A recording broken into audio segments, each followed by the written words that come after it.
beautiful early morning outside my house.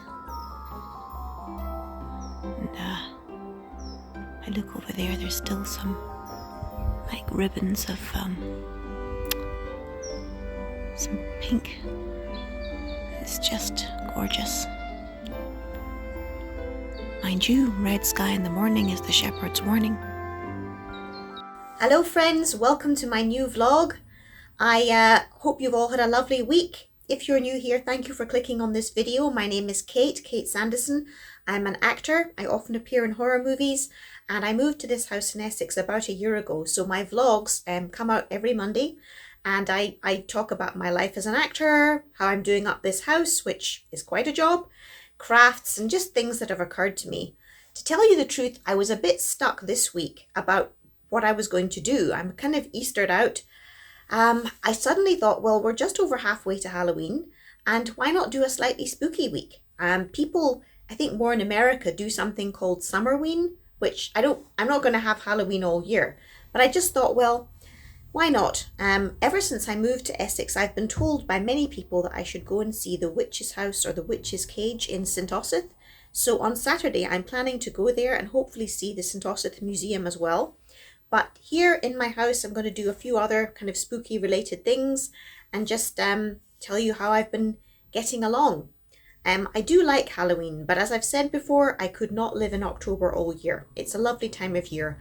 But this week, just dipping a little toe into that kind of spooky energy. So I hope you will enjoy it and keep watching.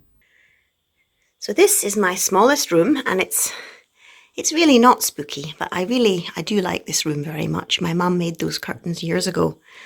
And I just want to show you something that I got for Halloween ages ago, and I lost it at Halloween because I think it got lost in the move. So anyway, what it is these little coasters of cats.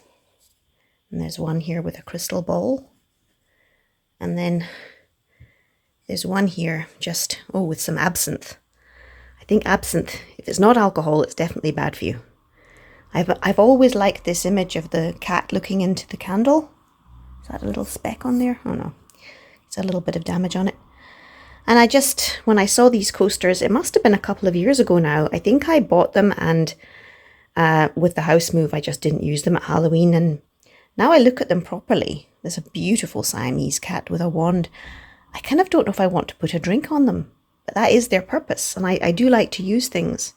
But I feel like if you put a drink on them, you could end up spoiling them. Decisions. I must say I love this one of the cat. It's a bit like Cookie staring at the candle on the books.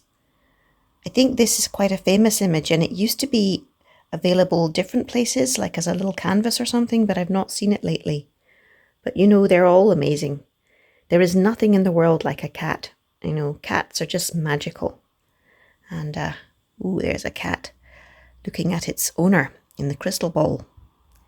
Okay, and the naughty absinthe. And, this is something I will bring out at Halloween. I'll probably will use it and have faith that, I can get these images somewhere else if I really want them. But they're just really cute, and so, a bit spooky. Okay, friends, now, in the spirit of halfway to Halloween, let's get rid of this last patch of winter heliotrope. It does look kind of evil, doesn't it? There's another bit there. Anyway, that's part of this week's ghoulish vlog, and I'll get on with it now, and we'll see how much I can get done. Okay, now I have done, I think with the exception just the odd leaf here or there, all the winter heliotrope on this side, and the bag is stuffed. And there's a little bit more there. I'll do that tomorrow. One thing I'm glad about is, though, I think I've weakened it by pulling it up last year, because last year the weed fabric was only coming up in tiny little ribbons, which is just really difficult. Now it's pulling up in big bits like this, so I think I should hopefully in the next few weeks be able to clear this area of the pebbles and put down my bags of mulch that I bought last year. So that is this is one horror story that I'm very glad to sort of see coming to an end. Sorry, winter heliotrope, but you're just, you're just too much. If you're a fan of my channel, you might remember a few weeks ago I found this strange little plastic snake on my staircase, apropos of nothing, which was a bit weird. And then the other day I found this tiny little daffodil coming out of the washing machine. Now, I know I'm the kind of person who would have something like this, but I honestly have no recollection where it came from. I've got nothing with daffodils on it, and I feel like it's a kind of symbol. And so I looked it up, and daffodils apparently mean rebirth, new beginnings. They can mean unrequited love, or they can mean having very deep self-esteem because they're connected to Narcissa, who I think, Narcissus, he was a god of, well, he's narcissistic. He's always looking at himself in the mirror. So I'm kind of hoping I'm not being told I'm narcissistic, but it is weird. I think when spiritual things suddenly appear like this, it's called an apport. And the snake was weird, and this daffodil's weird. I'm just hoping it kind of means the rebirth and the nice things, and not kind of narcissism or unrequited love, which is a bit sad. Anyway, on to our spooky activities for today. So, here we are up in the loft. One thing about moving into the house has been gradually unpacking my clothes, and I found like this stripy jumper, and I found another lovely purple jumper from Gap that I've not had, well, since before I moved in, because I packed up my stuff for a long time before I moved here. So it's kind of nice to be reacquainted with some of my things. Now I see this, I'm not sure if it actually all goes together. However, I'm happy to have seen it, and it's a little bit autumnal looking. So partly what made me think of doing a kind of spooky theme this week. Yes, sorry, I ran out of space there.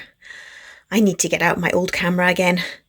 What you see in front of you is a figurine painting set from the Nightmare Before Christmas, and it was in B&M for £7 on the reduced rail. So, I mean, the last thing I need is any more Halloween figurines. However, it just kind of appealed to me, and I always like something that's reduced in price. So I thought that I would try and paint one of these today, and then maybe at the rest I could do just gradually if I feel like doing something spooky over the summer, or I can just leave the others till Halloween. But I think for now I'll just take out the kit and see what there is. So here we are. They are quite big figurines. There's these little paints. Let's have a look.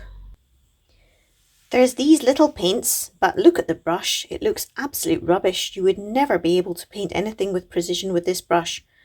When I was a little girl, I mean, they also used to give you these rubbishy brushes with kits. I think it's such a, it's so miserable because it discourages people from being creative. If you're a child and your parents do not buy you a nicer brush, you're never going to have your stuff look good. Anyway, this is good because, that's the colour of Sally. And, there's a good choice of paints. So I think I'm maybe going to do, we've got Oogie Boogie, Sally, and the dog, and Jack Skellington. So I think maybe I'll start off with Jack, thinking he's a bit simpler. And I do have my paint, my roll of paint brushes, which is very good. So hopefully, having said all that about the brush, I will be able to do a good job of painting. So here we are. I've picked out what I think will be two good brushes from my roll. I have a little cappuccino cup and saucer for a palette and water. Here's Jack, here's the paints. I do remember this cup and saucer because I think my sister once made a dessert, like a chocolate mousse in the cup, and she presented it this way for a dessert once at a special meal. Anyway, today it is used for painting. So I might try and set this up overhead, but I often find with this, it's like the toner boom arm. I seem to end up painting in the wrong bit for you to see properly. However, I shall try, and we'll just see. Okay, well maybe this is a bit better than the overhead one. So I've got my white paints here, and my paintbrush. Just get a little bit of wet on it, and yeah, Jack's head is white anyway, but just put some white on there, and I'll just keep going, and when I feel I've made a bit of progress, I will come back to you. Okay guys, you can't actually see much, but I have put a coat of white paint on the white bit of Jack, and now I have a little, very dainty little brush, and I'm going to try and do the inside of his eye sockets. So I'm actually finding it quite soothing, as I so often do with crafts like this. Okay, I'll keep going with that and we'll see how it goes. I'll come back in a second. Well guys, he's less Jack Skellington, more Jack Smudgington. Yeah, I had to use an even smaller brush than the one that I initially had. And even then I couldn't really control the paint perfectly to get it as accurate as I thought. I'm a little bit sad because I feel that when I was younger, I would have had a sure enough hand to make this perfect. And I've kind of learned that it's not. But I would say that from a distance, he still looks cute. And, you know, the thing is, I don't believe things should just be perfect in order for us to love them. Something can be a bit messy, and, you know, that's life. It's okay. I think maybe, I mean, actually, when I look at him in the camera, he looks quite cute. He is definitely Jack Skellington. And I think I can, maybe I'll put on my kind of close reading glasses and go over the smudgy bits again.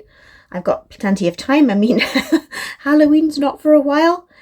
So there you go. I'm getting spiritual lessons. I would say if you buy this kit, and it might be better to do the mouth bit with a very fine black felt tip pen. That might be a way to get it absolutely dead on. But yeah, we'll see if I can just make it a bit better before the end of the vlog, and we'll see eventually how the other figurines turned out. But yeah, I definitely am not as accurate as I used to be with my art.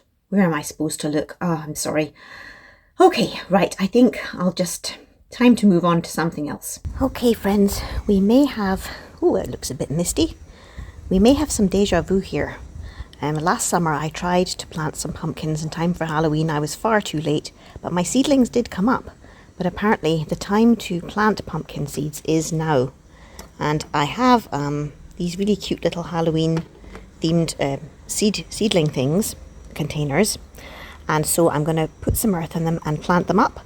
And we'll just see if this year we can get at least one small pumpkin. That would be good. Okay, a lot of cute colours. And then, like, this is the design I chose. Sometimes eBay is amazing. I really like this stuff. It's just really cute.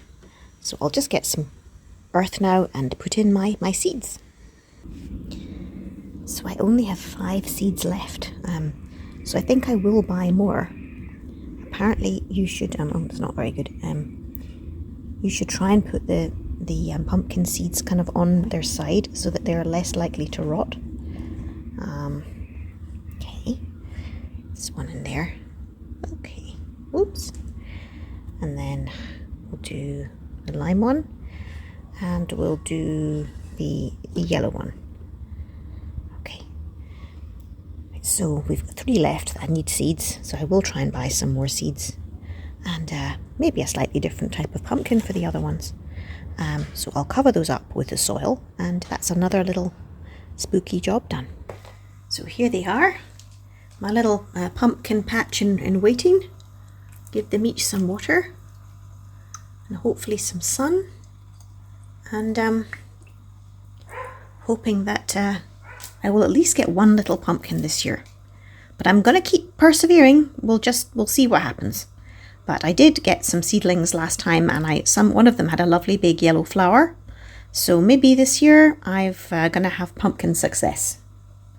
Hallelujah.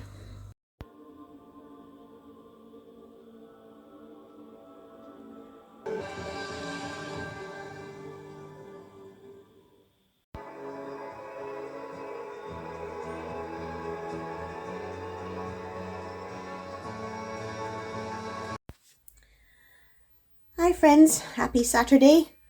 This morning I will be setting off to Saint Osyth to try and see the witch's house and also the Saint Osyth Museum.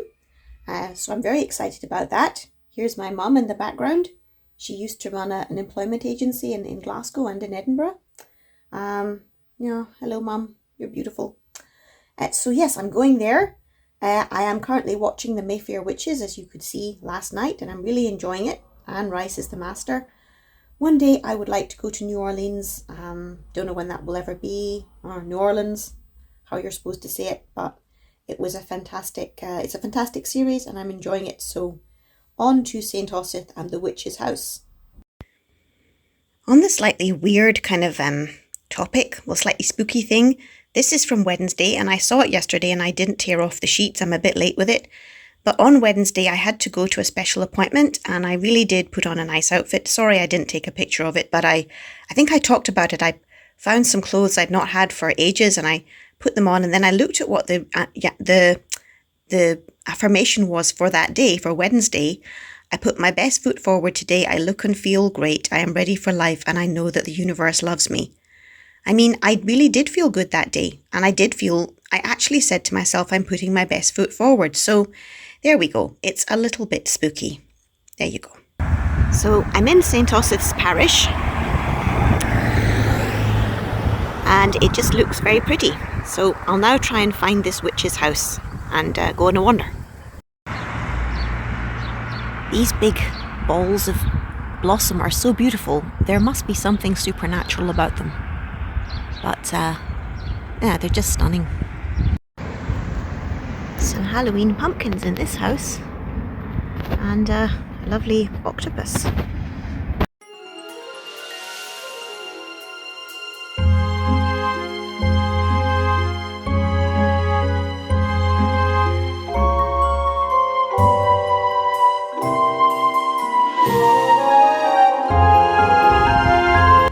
So here's the back of the house, which actually I think is the front, and it has a little sort of castle-y crenellated wall.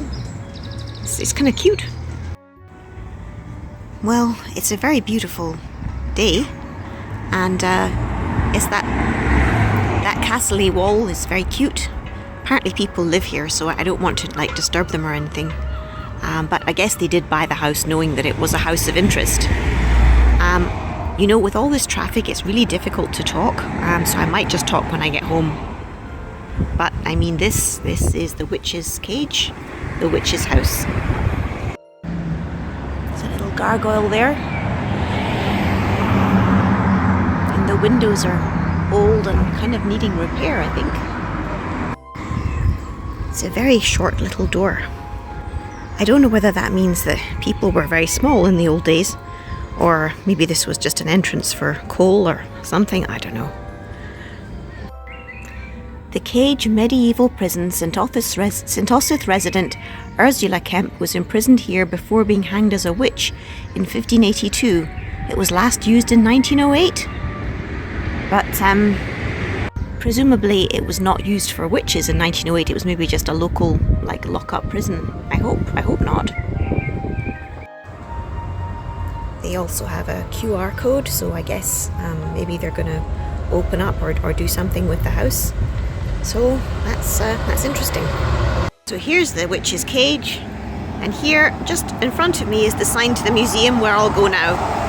Hi friends, as I said in the film, this road was rather noisy outside of the witch's house, and so I didn't feel like I could really talk there properly, but a quite bizarre thing happened when I came along to the back, to the kind of what seems to be behind the house, but I think is actually the front.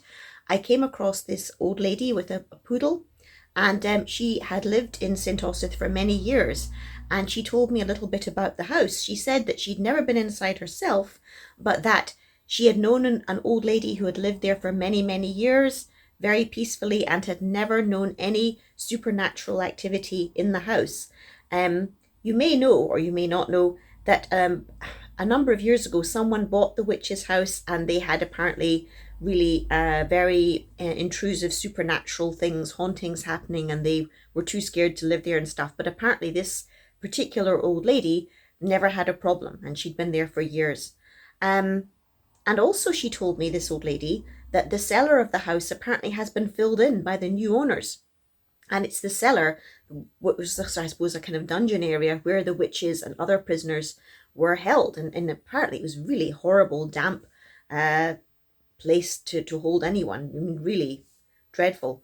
But that was kind of, in a sense, the most historical part of the property, and it's been filled in. Now, maybe that's just a rumour, it's not true, but it's, I mean, it's a bit of a shame, because if they were going to open it up, people would kind of want to see down there.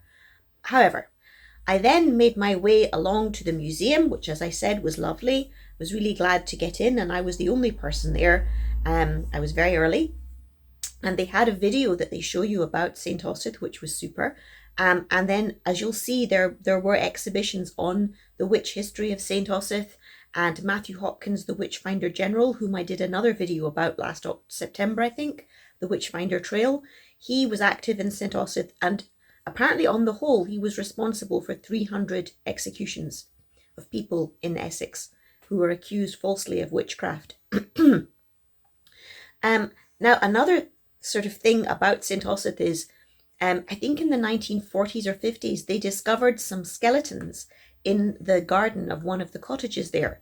There are over 200 listed buildings in Saint Osyth, and it's just, if you love kind of quaint, really beautiful old houses and things that are unusual, you would love Saint Osyth. It's a feast for the eyes. Anyway, as I say, they found these skeletons. I think initially they found several skeletons, but then apparently they went on. In later years, another builder came along and added on to the house, and he found an entire sort of earth wall with bones sticking out of it, and it's all very peculiar. And people assumed that these were witches' skeletons because they hadn't been able to be buried in the graveyard at St. Osyth, because they were they had been rejected by God. So the witches were designated the witch skeletons, and one of them was bought by the Witch Museum in Cornwall. However, they then either gave it or sold it to this rather obscure, strange artist. I think his name is Robert Lenkiewicz. I'm sure Lenkiewicz is his surname, so apologies if I'm wrong there. And I actually once saw a documentary about this artist. He was really odd. I mean, he was a pretty good artist, but he had a strange personal life. He had children with about 13 different ladies. Women were very impressed with his being an artist and would go to him and have affairs. And as I say, 13 of them had children at least. There may have been more. He became friends with a homeless man called Diogenes, who lived in a barrel. And when Diogenes died, this is apparently quite true, Lenkiewicz kept his body in his house in a big drawer. And he kept the body of Diogenes, and he also ended up with this skeleton of the witch. However, apparently a doctor eventually had examined the skeleton and found that it was not an old lady, like the witch Ursula, they thought it was. It was the skeleton of a 25-year-old man who was apparently in good health on the whole. He had very good teeth. If it had been a lady, her hips would have been different, and apparently if it had been Ursula the witch, who was about 80, her teeth would probably have been very bad. So it seems that probably the skeletons were from a non-conformist, unofficial graveyard, or maybe a graveyard for Jewish people who were not allowed into the church graveyard. But there was apparently, although it's not as far back as the witch imprisonments and executions, it's too far back to actually find out who they were. Anyway, so that's a kind of spooky, kind of icky story. It is kind of alluded to in the museum, but they don't make it too clear, which I think is good, because many children come to the museum, and I think a lot of those details are just a bit much for children to kind of take on board. So I think the skeleton was returned to Saint Osyth. I'm not quite sure where it is. They have that big photograph of it in the museum. But actually, I don't know where the skeleton is. Maybe it was actually finally buried in the churchyard. They just were pitiful and gave it a decent burial. So anyway, it was very interesting. And as you will see from my footage, there were displays up about early books on witchcraft.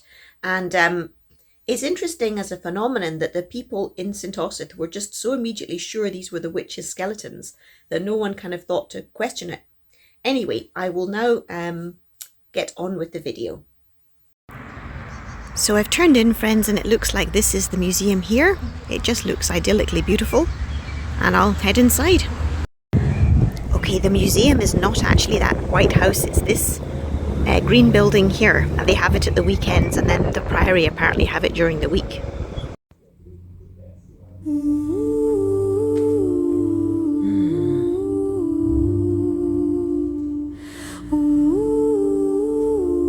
It's spooky enough.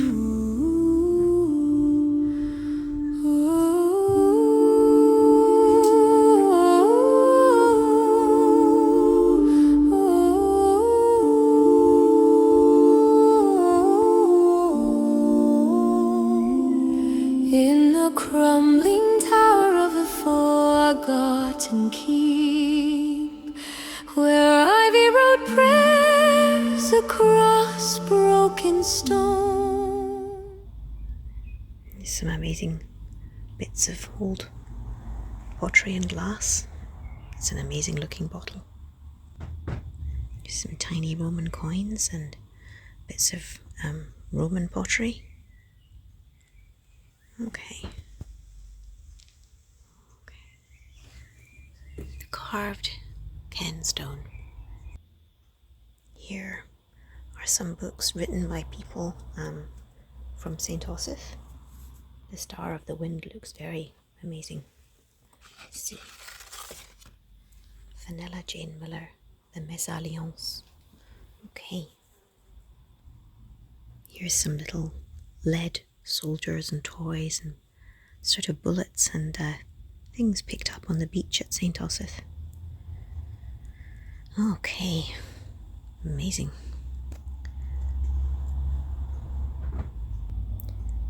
Cooking better means adding an egg.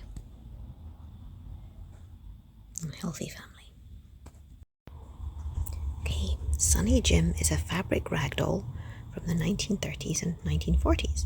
It was commissioned as part of an advertising campaign by the breakfast cereal Force Toasted Wheat Flakes. Sunny Jim. And I remember these ones were on the telly. I remember these ones. Oh my goodness, it wasn't easy to iron in the old days. Apparently the children love to play with the skeleton. Oh, that's so beautiful. Wow. A dream house. Well, I've just been inside the Saint Osyth Museum and it was really, really interesting. A lovely man was explaining so many things to me. Maybe we'll talk more about it when I get home because, you know, it's just difficult to talk loudly in a public place kind of thing. But I learned a lot and I got some things to show you, so it's been amazing. Yeah, it's just, the blossom here is so beautiful.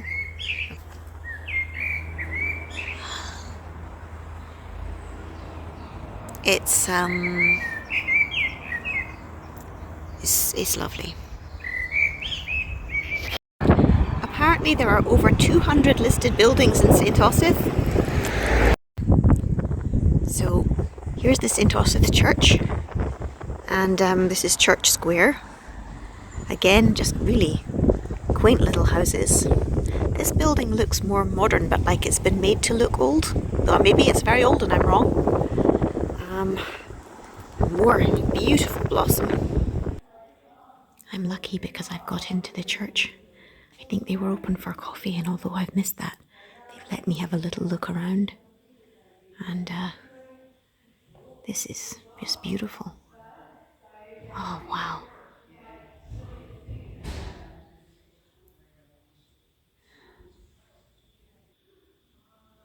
It's really beautiful stained glass windows.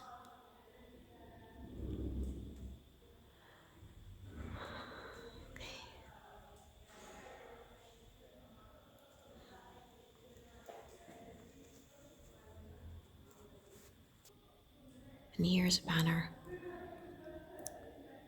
saying, I think this is the saint of Saint Osyth.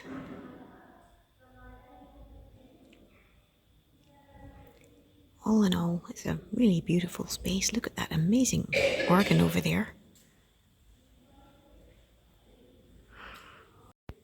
Here's a really beautiful banner of an angel, and it says, The king is coming. And there's other angels flying through the heavens. May the Lord bless you and give you his peace. All right. I think this is the stained glass window of Saint Osyth and Saint Luke. It's the Blessed Virgin Mary and Saint Luke. Okay. And then coming down here is Saint Francis of Assisi, who loved the animals. And there's an Annunciation. That's beautiful. And here's a beautiful stone angel. Another holy person. And then a symbol. Well, I feel very lucky I got into the church.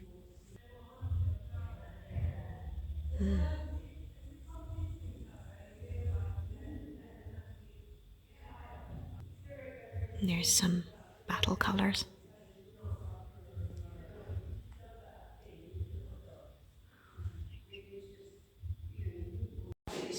And mine was fine. And then one day he went like that, one of them.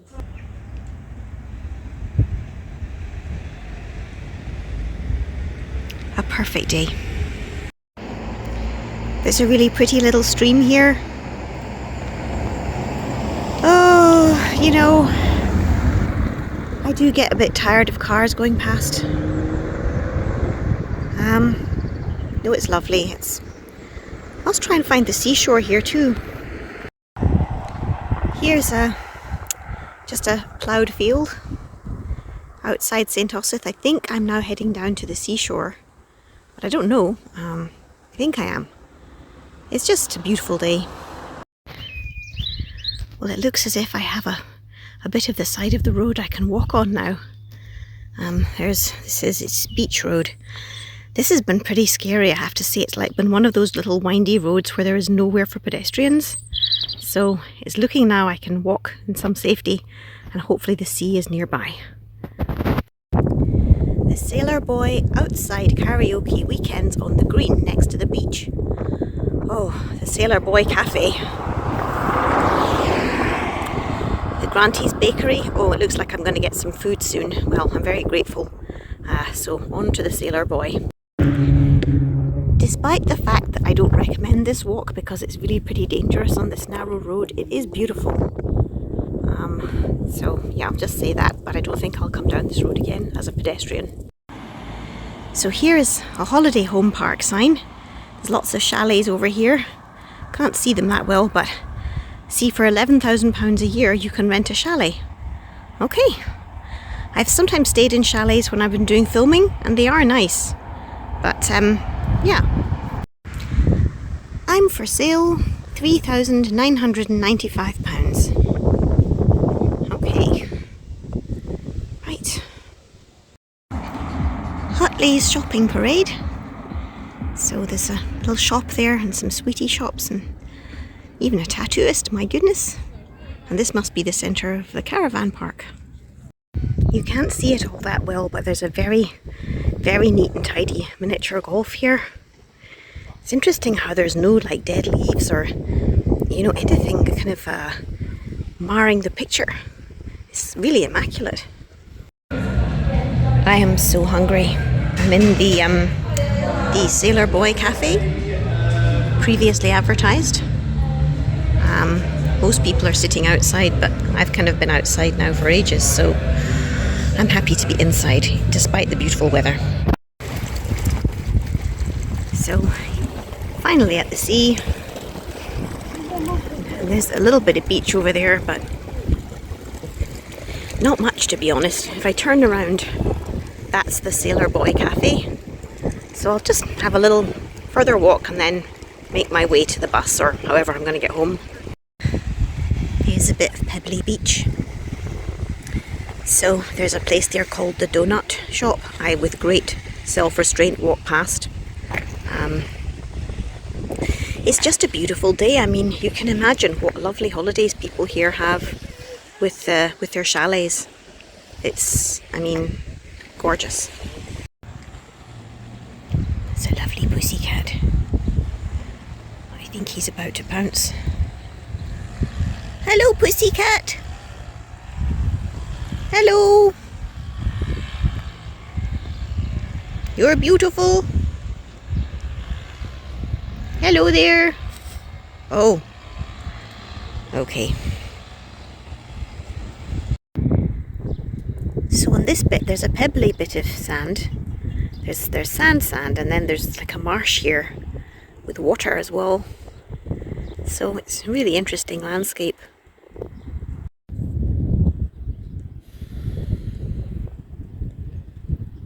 It's just lovely that there are no cars.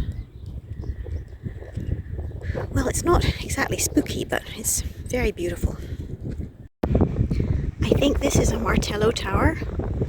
I think they were lookout posts that during the World Wars, these were built so that we could see if the Germans were trying to invade.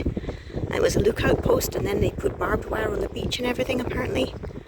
So I've never seen inside a Martello Tower, but I think that's what it is. Okay, this is some information about the Martello Tower. It's Jaywick. I've now come from Saint Osyth to Jaywick, I think. And yes. Oh gosh, it's now an arts centre. Okay. I just don't think I have enough room in my camera to go and film it properly, so I think I'll come back here. But yeah, it's a bit spooky looking. Awesome. I don't think there can be a more perfect day to take a walk along this shore than today. I think that must be another Martello Tower over there. So it's, oh, I keep saying it's a beautiful day. It is. This is, the walk along from Jaywick is amazing because there's no cars. It's so quiet. That's something that's very much kind of special about it. I think someone's on a jet ski. It's really, you know, amazing. It's like the south of France. It's my first ice cream this year, and I'm looking forward to it. Okay friends, I think that will do it for today. I really hope you enjoyed my halfway to Halloween spooky vlog.